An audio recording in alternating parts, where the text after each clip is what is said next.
낡은 물로 너희에게 뿌려서 너희로 정결하게 하되 곧 너희 모든 더러운 것에서 나 모든 우상을 숨김에서 너희를 정결하게 할 것이며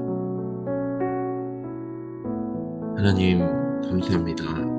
오늘도 주님의 거룩한 순결한 성령의 은혜를 따라 주님의 말씀으로 나아갈 수 있도록 하나님 도우시고 인도하여 주옵소서. 나의 왕 대신 주님을 찬양하며 감사드리며 예수님의 이름으로 기도드렸습니다.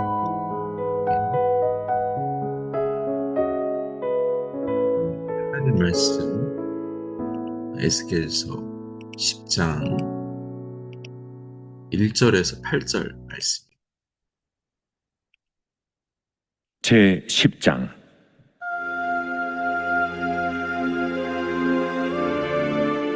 이에 내가 보니 그룹들 머리 위 궁창에 남보석 같은 것이 나타나는데 그들 위에 보좌의 형상이 있는 것 같더라.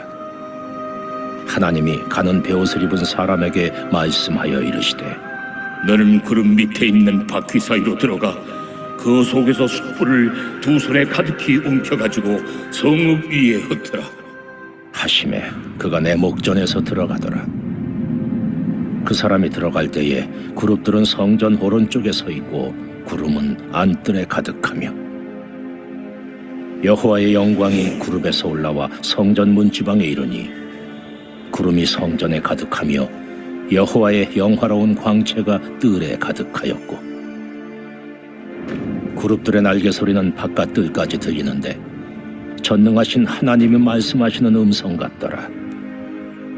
하나님이 가는 베옷을 입은 자에게 명령하시기를, 바퀴 사이 곧 그룹들 사이에서 불을 가져가라 하셨으므로 그가 들어가 바퀴 옆에 서매 그 그룹이 그룹들 사이에서 손을 내밀어 그 그룹들 사이에 있는 불을 집어 가는 베옷을 입은 자의 손에 주매 그가 받아가지고 나가는데 그룹들의 날개 밑에 사람의 손 같은 것이 나타나더라.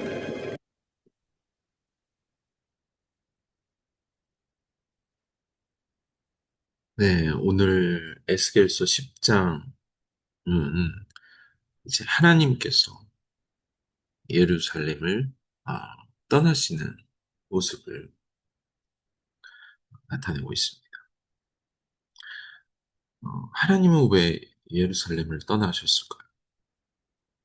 예루살렘은 하나님의 성전이 있는 도시였고, 그들은 자신이 하나님 보호 아래 있다고 자부했습니다. 그러나 에스겔은 충격적인 환상을 오늘 보게 됩니다. 하나님께서 영광을 거두시고 심판을 집행하십니다. 하나님이 계시다고 믿었던 그곳에서 하나님이 영광이 떠나며 심판이 임하게 된 것입니다. 오늘 1절, 2절을 보면 불심판을 명령하십니다. 하늘 보좌 위에 계신 하나님께서 그룹 사이에 바퀴 속에서 불을 취해 성읍 위에 뿌리라고 명령하십니다. 이는 단순한 불이 아니라 하나님의 심판의 불입니다. 천사 중 하나인 그룹에게 직접 심판의 사명을 맡기는 모습은 이 심판이 인간의 감정이 아닌 거룩하신 하나님의 공의에 따른 것임을 분명하게 보여줍니다.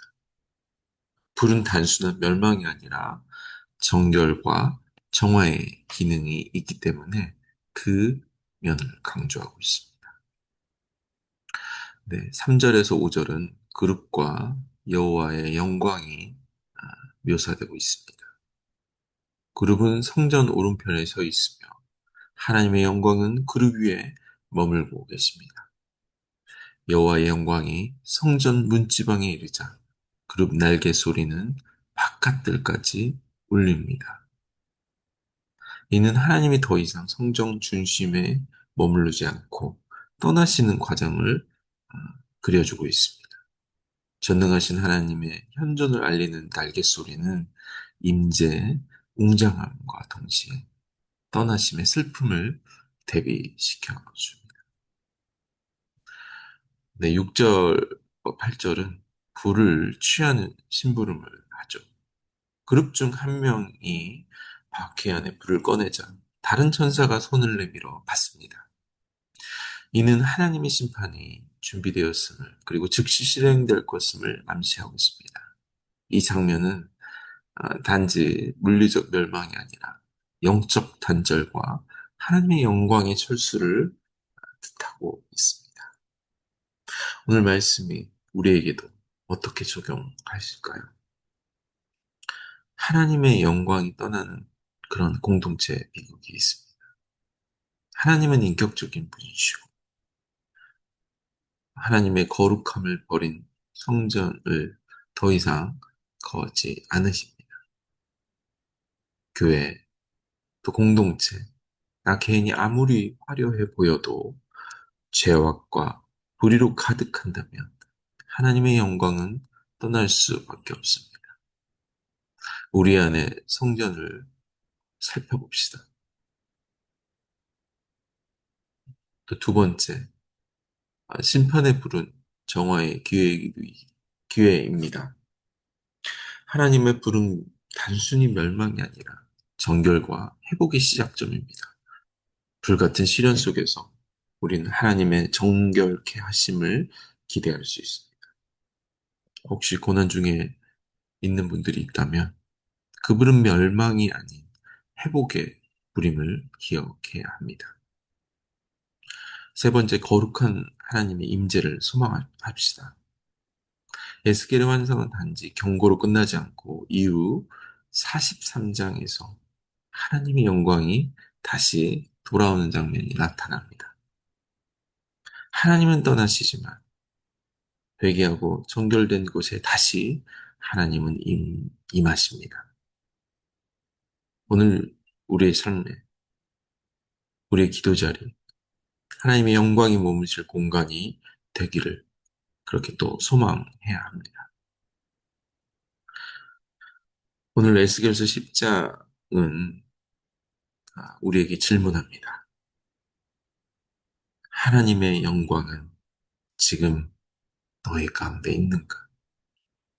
하나님의 영광이 우리의 삶 속에 있습니까? 우리 영혼 안에 하나님의 영광이 있습니까? 우리는 화려한 믿음, 화려한 헌신, 보이는 그런 모습이 우리의 전부라면 우리는 하나님의 거룩하심과 경외하심, 또 회개의 영을 우리 가운데 부어달라고. 그래서 우리의 마음 가운데, 우리 영혼 가운데, 우리 심령 가운데 하나님의 영광을 경험할 수 있게 해달라고 그렇게 간구합시다.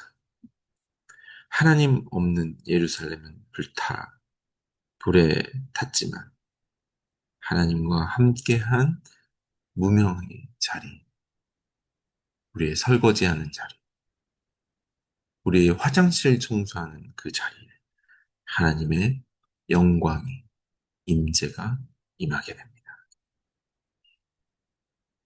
지금 우리는 하나님의 영광을 모실 준비가 되었는지 기도합시다. 하나님 내 삶 속에서 내 영혼 가운데 하나님이 온전히 머물 수 있도록 우리가 믿음으로 오늘도 그렇게 살아갈 수 있도록 기도합니다.